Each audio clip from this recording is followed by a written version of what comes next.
Scary interlude music, blah, blah, blah. Hey, what's going on, everybody? And welcome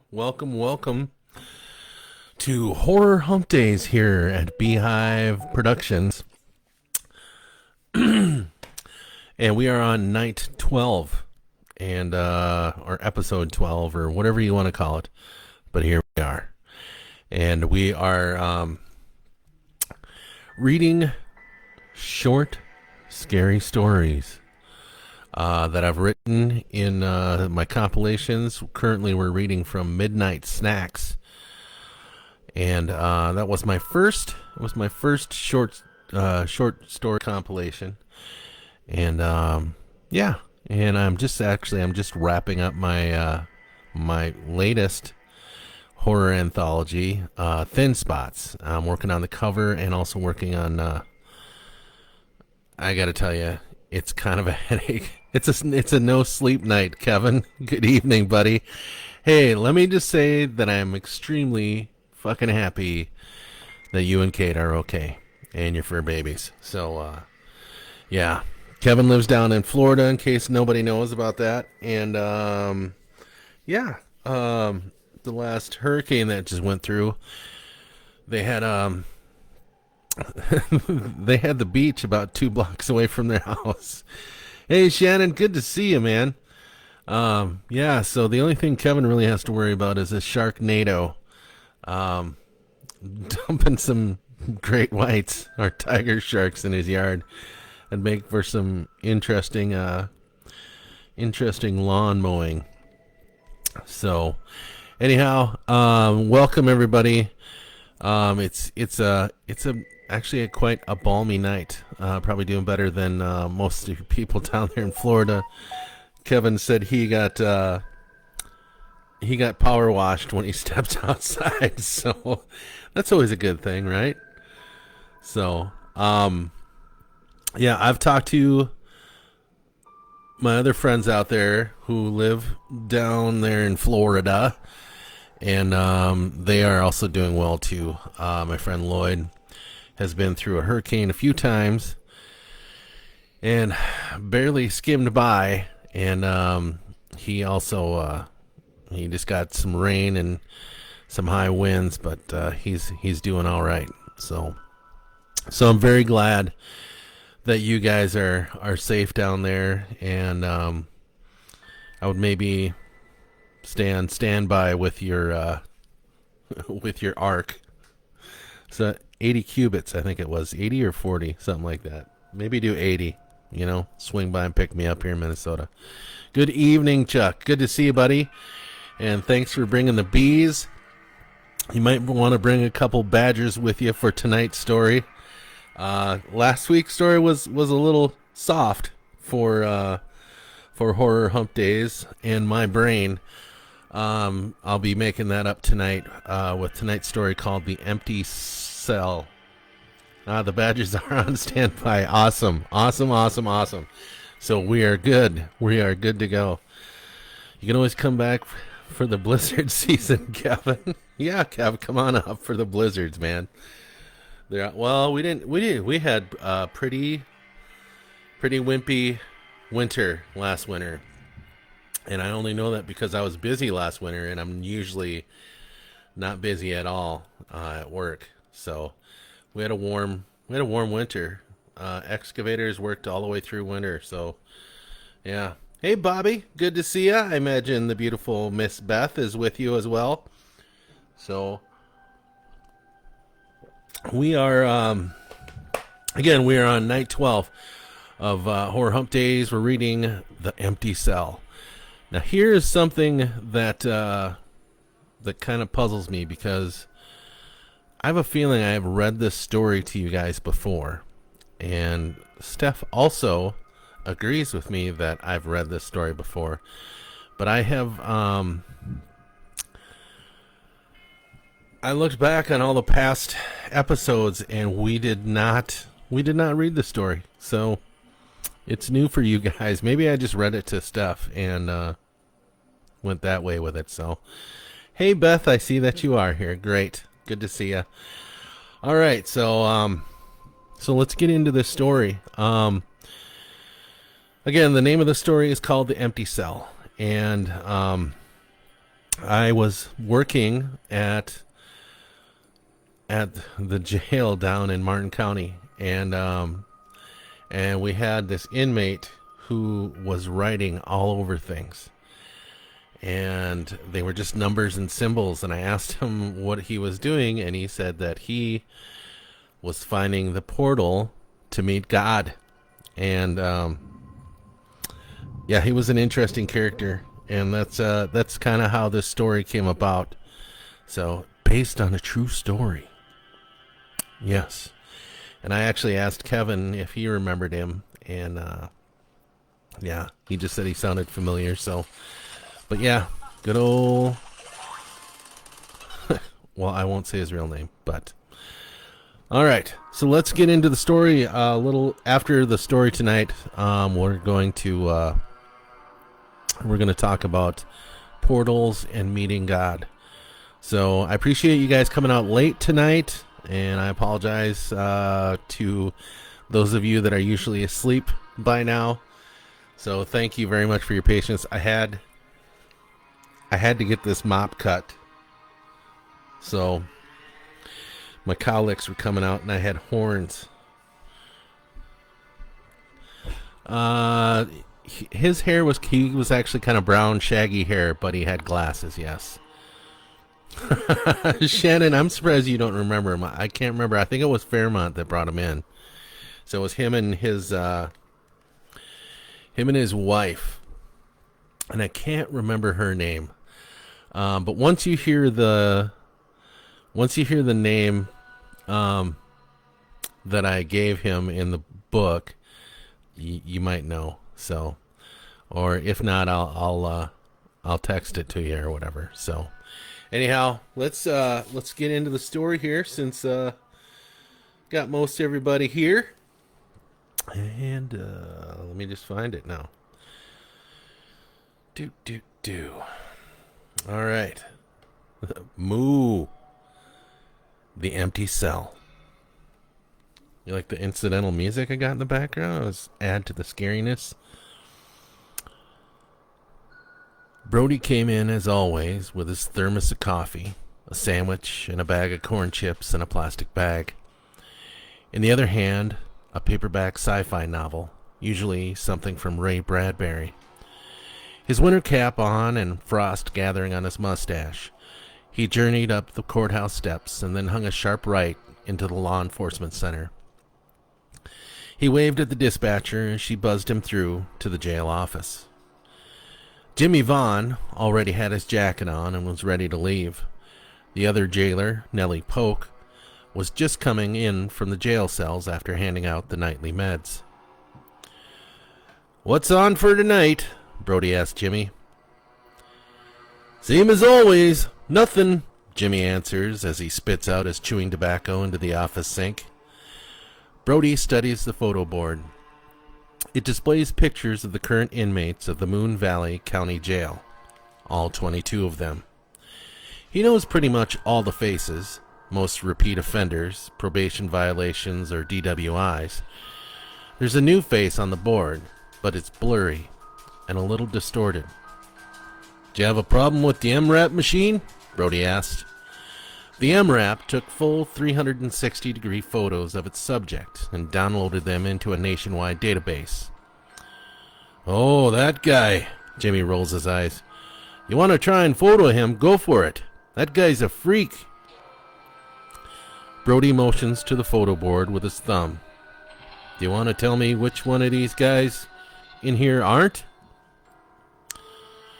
"True enough, but there's something about Quiddim that I don't like. Something going on behind them eyes of his." Nellie rolled her eyes at Jimmy and gave Brody a smile. Brody returned it and attached his radio to his duty belt and fetched the cell keys from their respective hook. They were large and cumbersome, but after Brody's 15 years here, he didn't notice. "I'm gonna make a check." He hit the button that released the door going out into the jail. "Is anybody out on work release?" "Nope. Nellie answered. They should all be here. Jimmy left and said goodnight as Brody stepped out into the jail cells. All the inmates were either playing cards or watching wrestling on TV. Brody never understood how inmates got 73 channels of cable while he watched 2 snowy local channels at home. Some waved at him, some bitched about the evening meals, and some he took a minute or two to converse with. When he came to the last cell that was holding their new inmate, Quidam, he stopped. The air was different, cold and dry. He stepped down the catwalk behind the cell's wall and peeked in through the 2-way mirror at Quidam. He was writing on the walls with the nub of a pencil. The writing was too small for him to read from here, but Brody thought he better put an end to it. He came around the front of the cell where there were bars that separated the inmate from the jailer. "What are you doing?" Brody asked with some intimidation in his voice. I'm trying to figure out the pathway, Quidam answered without looking up. Pathway? Mr. Quidam, I'm not exactly sure what you mean. The pathway. I'm almost there. Please, hush. You're gonna have to stop writing on county property. If you need paper, I can get you paper, but you cannot write on county property. Quidam didn't stop. He wrote with a fury, stopping only a few times to ponder a thought, and then returned to his work. Brody noticed the guy's lips were chapped and cracked. He was constantly licking them with a dry tongue. Brody went around to the back side of the man's cell, where the door was. "Mr. Quidam," he hollered, "I'm coming into your cell. I need you to stand up with your back to the wall facing me." There was no answer. He turned the heavy key in the door lock and pulled the door open. Quidam was crouched on the floor, writing with a fervor.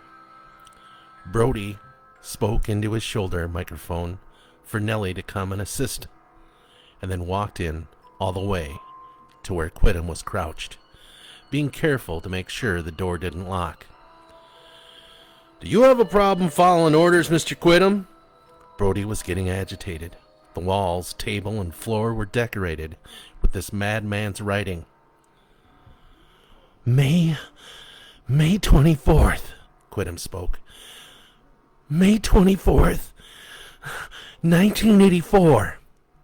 What? May 24th, 1984. That's the day that God lifted the veil from my eyes and showed me the 8 disciplines. The 8 disciplines? Right. Do they include graffiti? You don't understand. You couldn't understand. Of course, how could you? You are below comprehension of such infinite conjecture. You're part of a ill-governed machine put together to oppress the free thinkers, the ones who contemplate the reason for existence. But I, sir, I have mastered the 8 disciplines. I'm far beyond anything even the most scholastic of men could understand. They have been blinding our children. They put the veil on all of us. But I lifted it. Thanks be to God. What are these 8 disciplines, if I may so boldly ask? Brody's face was flushed with anger, but he kept sarcasm around to cap it. You don't want to understand. You don't want your eyes opened. Besides, there isn't any time. Now go away. I'm about to find a 9th discipline. One that God himself knew nothing about. All right, Quidam. I don't know what kind of drugs you're freaking out on, but I'm taking your pencil and locking you down until you straighten out. Quidam almost growled at Brody when he bent over to take the pencil. Then, without warning, Quidam leapt at him and bit into his shoulder. Nellie and 2 sheriff's deputies were coming down the hall at that moment and hurried when they heard the commotion. They pulled Quidam off, and they all hauled him to the isolation cell. The isolation cell, commonly called the quiet room, consisted of a mattress, 4 metal loops to handcuff the inmate down in case he tried to harm himself, and a hole to piss in. A camera sat up in the ceiling so they could keep an eye on him. The mid-shift ended at 10 o'clock, and Nellie had left. Brody sat alone at the controls of the security office, nursing his bruised shoulder. Since the evening's incident, Quidam was shouting out Bible verses and demanding that Brody repent. This went on until about midnight. I can still find it, Quidam's last words were, and then there was silence. Brody turned up the microphone that was patched into the isolation cell. He only heard whispering. On the monitor, Quidam was writing something on the wall with what looked like his finger. That bastard cut his finger somehow and is writing in his own blood, he thought to himself. He hit the button on the microphone. Mr. Quidam, if you've harmed yourself in any way in there, I'll have to 4-point you down. Quidam only started to write faster and faster, and within minutes, the entire south wall was covered in blood. He was starting to write another page on the west wall. Damn it, Brody spat. He stood up and punched the button to go into the jail area again. He grabbed some bandages from the first aid kit and then some latex gloves. As he approached the isolation cell, he sat silently with his ear to the door. Only whispers from Quidam could be made out. Brody opened the food port in the middle of the door and peeked his head in. Quidam was squatting there, with a mad stare in his eyes. There was blood all around his mouth and the stump of his index finger. He had chewed off the tip and spit it on the floor. I found it, Quidam grinned victoriously at Brody. The 9th discipline. It's all right here. Brody threw open the door and stopped just short of the entrance. The blood on the walls had congregated into a giant crimson splatter. It was bubbling, and things were moving within it. We're gonna meet God, Quidam cheered. The blood started to spurt. It flecked the front of Brody's brown uniform and doused Quidam's orange jumpsuit. Brody thought he had heard something gargling within the splatter on the wall. He pulled on Quidam's sleeve. Don't take me away! I'm gonna meet God! He protested. Dark clots sprung out, and some rested on Brody's badge. He fell into the hallway on his back. The door stood ajar with his legs in the way. He heard someone rattling at the office door, trying to get out into the hallway to assist him. Brody tried to get up and slipped in the blood pooling on the floor. His third try was successful. The door to isolation slammed shut, and he heard something roar from within. He slipped again, trying to make it to the security office door. The officer saw the wideness of Brody's eyes as he pounded on the door. He saw that one of the officers was trying to punch the button to release the door lock, while the other was trying the fail-safe key. Open up! Brody yelled. Open up for the love of God! I found it! Yelled Quidam from the cell. I found the 9th discipline, Lord! Have mercy on me! With that, Brody heard the roar again, and then he heard something crack. Quidam's bones, perhaps. He didn't want to know. He just wanted to get in the office, where there was a gun. Sudden silence emanated from the cell once more, with a lake of blood coming from underneath it. There was a mewling sound, and then a loud thump that shook the heavy metal door. Panic was renewed in Brody, and some of the other inmates started to holler with a few choice words. Another thump, and the door started to bend. "Open up this door and do it now!" Brody screamed. The door to isolation was hit again and came off the hinges. The door landed on the ground.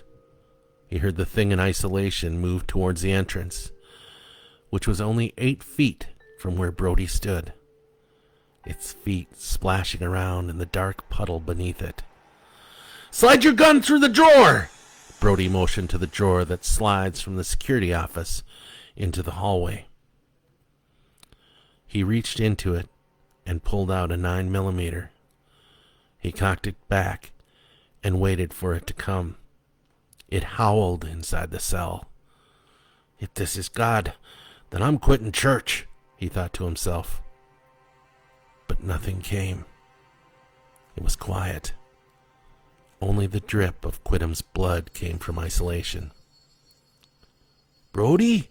the officer called from the security office. Brody waved his hand at them and walked over to the cell cautiously. The door had lain there on the floor with what looked like claw marks and more blood. He swung his head into the cell quickly and then back out. He then pivoted his whole self to the entrance with the gun drawn. It was empty. All the blood was draining into the piss hole like rain into a storm sewer. There was no sign of Quidam except for the raw stub of finger he had chewed off. The security door swung open and about 9 police and deputies flooded into the hall. "You okay, Brody?" one officer asked. "No," he whispered. "I don't think I'll ever be okay." And that, my friends, is the empty cell. Bum, bum, bum. So, anyhow. Shannon or Kevin, you guys remember that guy now? Oh my gosh, Kitty. Hush. That's your black fuzzy butt. So anyhow, there you go. That's the empty cell. And here's another thing. We're running out of stories. We almost have midnight snacks pretty much done. Don't remember them, but you love the story. Good. I'm glad you guys loved it. So, yeah, we've got, there's a really, really short story left in there, and the original zombie apocalypse short story that I made the novel from. And I don't know if that should be an X-Files episode. It's it was actually a really crazy night. We did end up putting him in isolation, and it was kind of crazy. So, but yeah, we've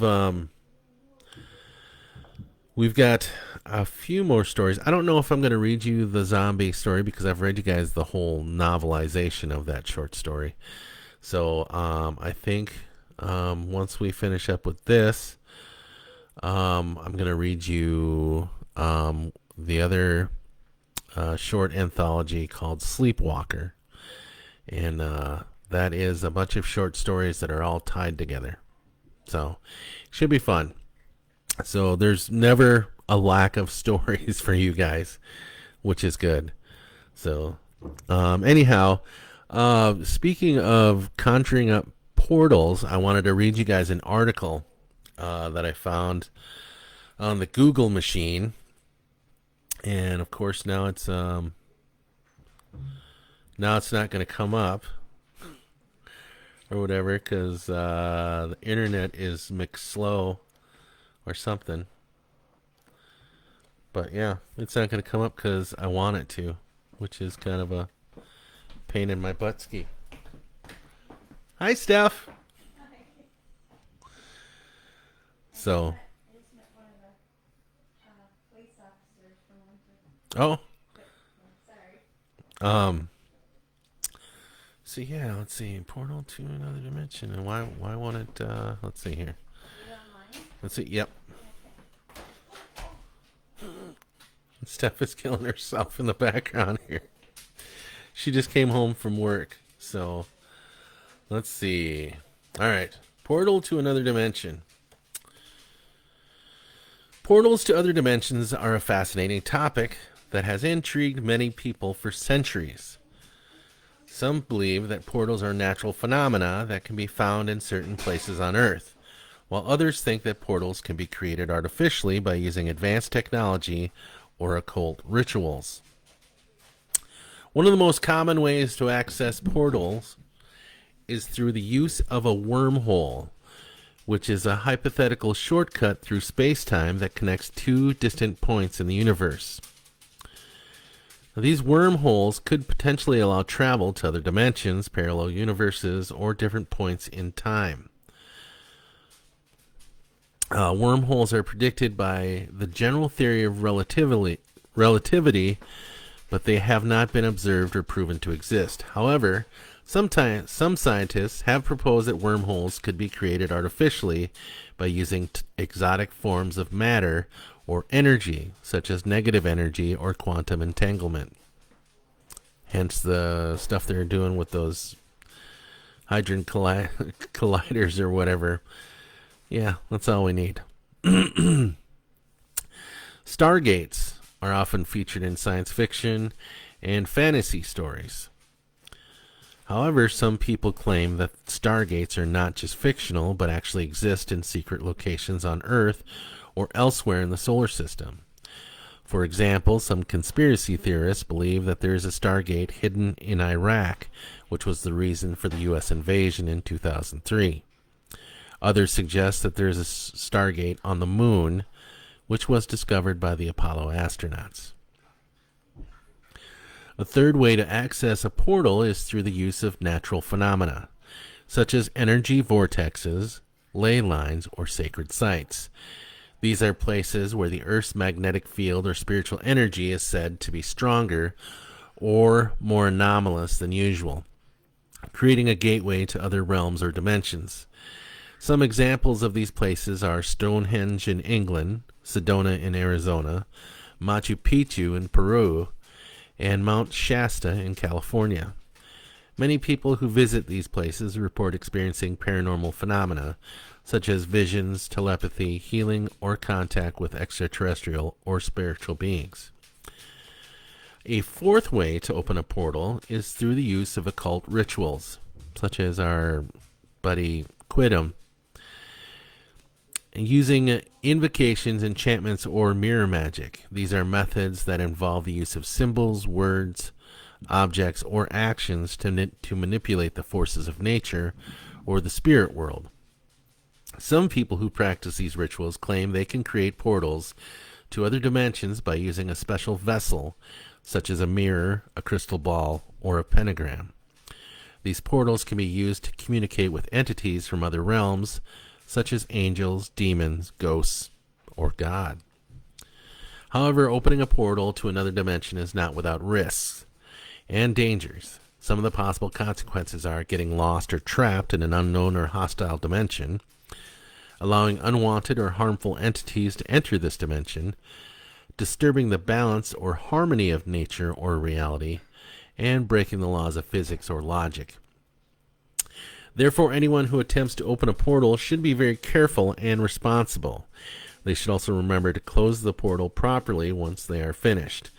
Otherwise, they may face dire consequences for themselves and others. So in conclusion, portals to other dimensions are a fascinating topic that has intrigued many people for centuries. There are different ways to access a portal, such as using wormholes, stargates, natural phenomena, or occult rituals. However, Opening a portal is not without risks and dangers. So be careful out there, my drones. Don't be opening portals without being responsible. Like, don't open them while you're on a tequila jag or something like that, right? So don't remember blood on the walls, but I remember other stuff rubbed on the walls. Ah, yes, actually, that was another guy. I remember that. So he did not. He actually did while he was in isolation, because he was in isolation all night. He did bite the tip off his finger, not a huge chunk, but enough to make it bleed, and he was writing on the G cell wall. So yeah, that was going on. So Sheldon will prove it. Yeah, that's right. Bazinga. So anyhow, there you go. There you have it. Portals. What's going on here? I don't know if you just saw my post I put up tonight. Working on the cover, working on the interior as well. It used to be pretty user friendly to work with KDP Publishing. You would just give them your manuscript as written, and they would do all the editing and typesetting and everything, and there's your book. It's not like that anymore. You got to set the type. You've got to embed your fonts. It's got to be at a certain DPI and pixels and all this other stuff. So, and they've got tutorials, but it's all like math, algebra they threw at me to be able to figure out what's the right. So basically, I've just been cutting, pasting, and stabbing, and yeah, until it's right. And so, yeah, it should be interesting when I get it done. I'm happy with the cover, and I'm happy with the content on the cover. I'm also happy with the actual text itself. It's just getting everything so that it's good for printing. And then once that is done, those of you who well, Shannon won the contest, but those of you that were here that night, we had the contest. You guys will be getting a signed copy sent to you or brought to you, one of the two. So I'm excited for that. I do have have it set up for a Halloween release. So, how the hell does one responsibly open a portal? Well, one, you don't open one up drunk, because that's never a good thing. Two, in the horror genre, you should never have premarital sex while you're opening a portal, because something bad's going to come out of it. Three, let's see what else. You should never open a portal by sacrificing an unbaptized baby. That's never a good formula for portals ever. So yeah, so that's so to be responsible, just you got to follow the rules, Bobby, and you got to do it with pure intentions, which I don't know what those pure intentions would be if you're trying to rip a hole in space-time. So, but yeah, anyhow, so yeah, Thin Spots will be out Halloween. And speaking of Halloween, I've had you guys do a little homework for me and vote. And the dollhouse, the haunted dollhouse, has it. I would never have premarital sex. No, Kevin, you wouldn't. You're a freaking Boy Scout, man. I could never see you do something like that. Yeah, ever. Yeah. So,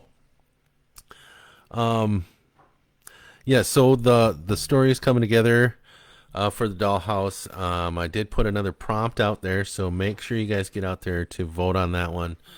And I believe the prompt is, let me pull it up here on the Google machine. Well, the Facebook machine. And the prompt is, There you go. Oh, nope, that was... What the hell? Oh my gosh. That would be funny if something actually worked for... Oh wait, here it is. Okay. So here is this week's prompt.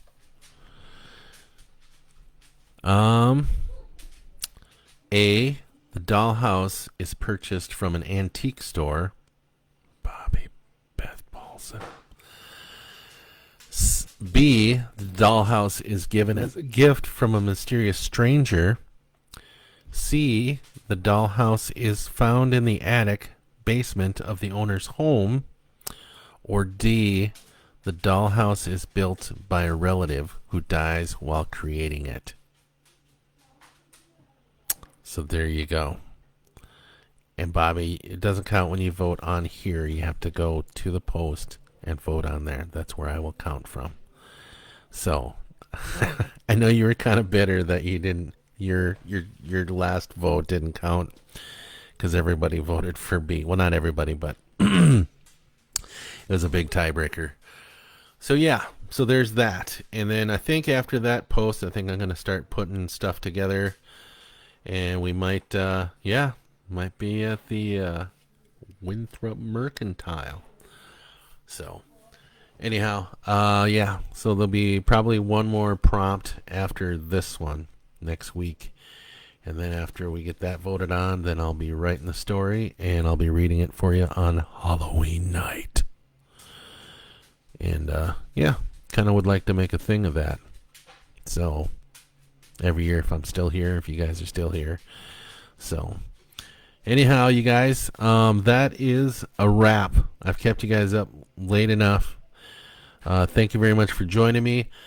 I'm going to be exercising with the guitar for probably the next week or so. So in a couple weeks, we're going to try to do a Tunes for Tuesday. I'm going to have Croons on Tuesday, part 3, next week, and then maybe we'll finish up the Bar Napkins and Rants book, and then of course Horror Humpdays will happen next Wednesday, and and then pretty soon we'll be returning to normal, whatever that is. Come down to Winthrop Mercantile to get your very own haunted dollhouse. And does that come with a haunted doll, Bobby? Yeah. So Stephanie donated a doll to the Winthrop Mercantile, and she collects like antique dolls, and they creep me the hell out. But she loves them, and yeah, yeah, right. Normal, yeah. So anyhow. Beth Paulson told Steph that if anything weird starts happening at the Mercantile, the doll is going out. So there you go. Anyhow, thank you guys. Kevin, very happy to hear that you and Kate are doing okay. You don't have to worry about washing your cars now for a while. So there you go. There's that. And boom, you can just jump off your step, go swimming. Boom. Save money on your water bill and just shower outside. Boom. Just no Sharknadoes, buddy. That's all I'm hoping for. All right. And hopefully the sea cows don't get misplaced anymore. Those poor things. So, yes, you are very welcome, Bobby. Thank you guys for coming out, supporting me on this, spreading the word about this. I have a cousin in New Zealand who went on our marae, our center, our tribal center, and posted a link to this thing here. So that is awesome to be worldwide, Mr. Worldwide. And there's been so many other people out there have been sending people my way, so I greatly appreciate that. I bet your cement pond is full. Is there a manatee in it? So, anyhow, if you get a dolphin, man, keep it, because I always wanted a pet dolphin. So, anyhow, thank you guys. Have a great night. Kevin, keep being safe. Make sure you finish up the arc. You never know. And I hope you guys don't get hit with bad weather down there anymore. And the rest of you have a great, safe evening. Have a great weekend this weekend. And we will talk to you next week. Well, I'll see you guys on Sunday. Drinking coffee. So, all right. Yes, Flipper. I don't know if I'll name him Flipper, though. Hey, thank you, Shannon. And come again, man. So I appreciate you guys. I really do. So, yeah, I don't make any money off of this, obviously. But the more that people know what I do, the more they'll buy my books, right? So there you go. So, all right. I'm out. Peace and a bottle of hair grease. See you Sunday. Coffee and mugs. Mwah. Deuces. And no clapping.